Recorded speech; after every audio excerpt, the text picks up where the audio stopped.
So as I go through my comments, I always tend to see trends that I start to recognize. Certain comments that just constantly appear and make me realize that there's certain things going on in the D&D community that I probably didn't know about. And it's not to say I didn't know about this, but I didn't realize how bad it was. And the topic today that I'm talking about is paranoia, specifically player character paranoia. Every time I present an NPC or an encounter, everybody always comments, "What's the catch?" or they comment about how their party would just kill it.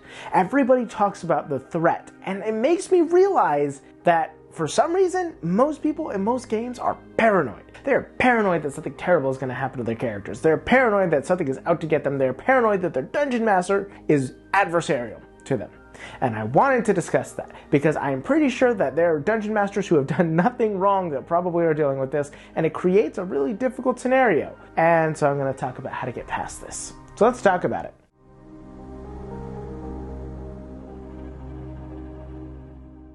So paranoia. What causes this? Well, I think it's a few different things. One, I think there's a large history of DMs getting out to get the players. And that's not anything on the DMs. I think that was just part of the game in the past. I mean, if you were to look at the original Tomb of Horrors, that's horrifying, literally made to kill the players. It is made to screw them over, to trick them, and to get them to die. And so, of course, if that was part of the culture back then, and part of the game, well then, yeah, of course players are gonna be paranoid. And it does begin to create a history. Because in the past, D&D was a lot about surviving and not creating a story. And I've talked about that many times. So of course, naturally, that creates this feeling of the dungeon master trying to kill me. And then you kind of get into a little bit more of the current territory and the current vibe and atmosphere of the D&D community. I myself, as a dungeon master, will many times look at a player who said something stupid and say, "I'm gonna kill your character." It's always a joke. I am never out to kill their characters. But if I am comfortable and okay with throwing that out there, and if other dungeon masters are, and if that's just sort of a vibe of like, oh, the dungeon master can kill my character at any time, well then even subconsciously, it's gonna start to create that feeling of paranoia, isn't it? It's gonna create that worry because we care about our characters. We care about them a lot. And nothing is worse than them getting stolen from us unfairly. Because this is unfair. It's unjust. It's immoral.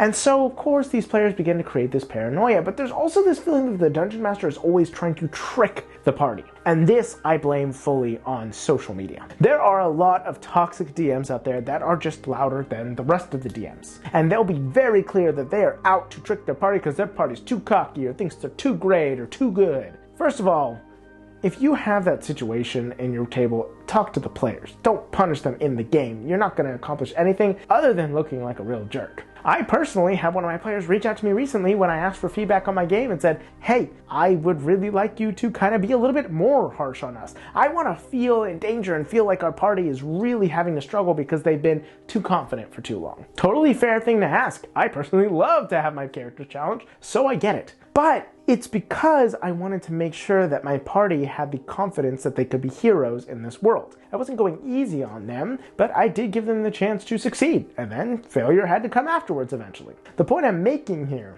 is a lot of players become afraid because dungeon masters don't always think that way. They don't always assume that their players must be the heroes, and instead, if they start to get cocky, the dungeon master begins to feel like they need to put them in their place. First of all, if you're a dungeon master who has this mindset, they're supposed to be the heroes of the story. That's the point. If it is more important for you for them to be afraid of the world than to be the heroes, well, unless you're playing a horror-based game where that's the point, and that is okay, those games can be fun, but unless you're playing something like that with this grim, dark fantasy, you're kind of just missing the point. They are supposed to be the heroes, okay? So with that being said and that being known, how do you get out of this even if you haven't done something wrong? Because even if you haven't done this kind of stuff in your game, because the atmosphere of D&D has begun to create this, the players begin to feel like they should expect it, whether you've done anything wrong or not. My players will be awfully paranoid of NPCs as well, but fortunately they also trust me, and even if I present an incredibly creepy NPC in front of them who is clearly dangerous, they don't always assume the NPC's out to get them, and I appreciate that, because I love creating friendly NPCs. And that's really the first tip I can give. If your players are paranoid, give them an NPC who is friendly for the sake of being friendly, helpful for the sake of being helpful, genuinely just there to be a good person. I've done this before, and my party immediately latched onto him. They loved him, and eventually he even ended up marrying one of the PCs by the end of the game. It was a great time, and I really enjoyed him. But I had a scenario in my head where I assumed that they might not trust this guy, or they might betray him.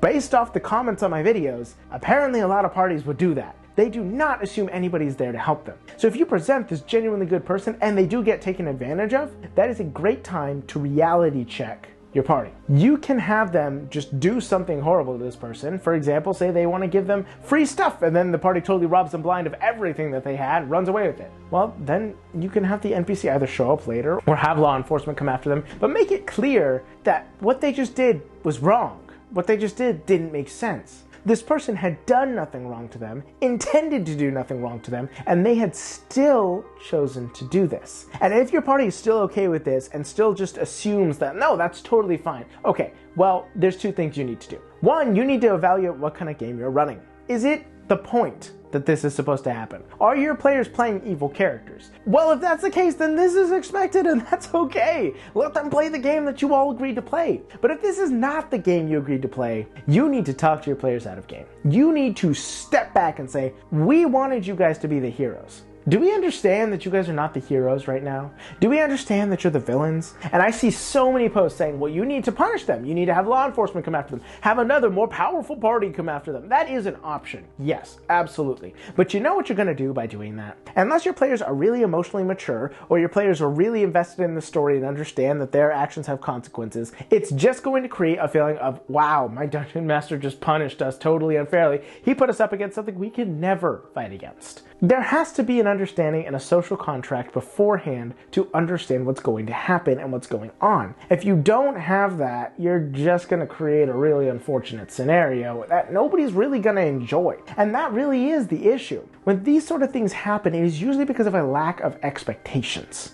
Do you expect your party to be the heroes? Then your party should expect to be the heroes. If they don't and they're going down this path, well then, that's okay. But did you set up it before in the first hand that this was going to be a sandbox game where they could do what they want? Well then the expectation is they might go down that dark path. And then you sending another rival party after them makes perfect sense because it's a sandbox. Everything gets to happen and they get to deal with the consequences of that. And that's okay. They wanted to write that kind of story. We got our war! But that's the important thing, is make sure that it's clear what the expectations are, and then work from there. But if you are having a situation where the paranoia is there, present to them a genuinely kind opportunity and see how they react. And once they've reacted, you could figure out where to go. If they just genuinely appreciate this NPC, don't have them betray them. I've seen that so many times where somebody will present a truly innocent and kind NPC, and as soon as the party trusts them, everybody goes, oh, well, you should have them betray them. It's a perfect chance. Don't always do that. That's how you create that paranoia. It's not fun. It's not fair. If you are always having your players afraid of every single NPC, or there is always paranoia over every situation, one, it slows down the game, and two, it's not fun because you don't actually get the chance to trick the party because they're never going to be tricked. They assume everything is wrong. Tricking the party can be fun, but only in very small doses. And so you have to figure that out. You have to present this situation, see how your party reacts. If the party really appreciates the individual, well, then you can help bring them out of that paranoia because at least there's one NPC that they can trust. And if they choose to betray them, make sure that it's clear to them that there will be consequences for that. They just did a terrible thing, and reality check them. And third, if that reality check doesn't mean anything, evaluate if this is the game you guys are supposed to be playing. And if you could do all of that, it should be able to help remove that paranoia from your game. So go out into the world, make it your own, you beautiful bastards. Don't forget to have a great day, and never forget to play your role. A huge shout out to all those divine bastards over on our Patreon that helped make this video happen. Big D the Cool Guy, BKBW, Diet Blue, Duplicolor, Sassy Productions, Sorit, Supreme Court, Talia Martin, Tenai, Void Mystic, and Volpe Nico. We wouldn't be able to do what we do without our patrons, and we are very thankful for your continued support. You guys are the absolute best, and I will never take your support for granted.